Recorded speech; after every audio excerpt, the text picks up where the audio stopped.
آپ دیکھ رہے ہیں کے نیوز ایچ ڈی میں ہوں حارث علی شاہ گیلانی۔ چلتے ہیں آج کی اہم خبروں کی طرف۔ رخ کریں گے رینالہ خورد کا، جہاں سے رپورٹ کر رہے ہیں ہمارے نمائندے سجاد خالق لکھوی۔ محرم الحرام میں امن و امان کی فضا قائم کرنے، جلوس و مجالس کے راستوں کو صاف ستھرا بنانے، راستوں میں رکاوٹوں کو ختم کرنے کے لیے تمام تر وسائل بروئے کار لائے جائیں گے۔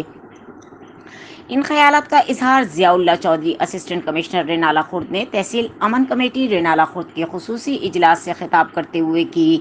اس موقع پر Chaudhry Inam ul-Haq D S P, Farooq Irshad chief officer بلدیہ، Chaudhry Imtiaz S D O وابڈا، doctor Ehsan Elahi D D H O, doctor Uzma Afzal, medical superintendent Syed Ali Raza, S H O city Arif Iqbal, in charge 1122 Al-Khidmat welfare council کے عبداللہ رشید، سید ندیم جعفری، تاجران کے Chaudhry Nadeem Akram, Shakeel Ahmed Chaudhry, general secretary Anjuman Isna Ashari engineer شیخ حماد رضا، سید غضنفر علی نقوی، سید حسین مہندی، چودھری علی منظور علی، شبیر حسین جعفری، مولانا غلام مرتضیٰ نوری، مولانا عاشق رسول صدیقی، راؤ عتیق گوہر، فیاض حسین اور دیگر شخصیات موجود تھیں۔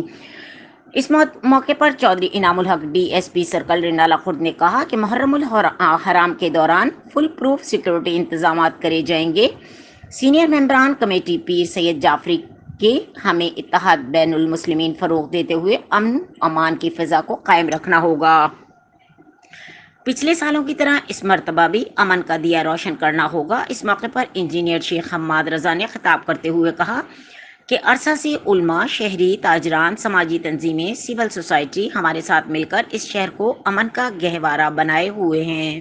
مزید خبروں اور اپڈیٹس کے لیے ہمارے ساتھ رہیے گا۔ تب تک کے لیے اپنا خیال رکھیے گا۔ اللہ حافظ۔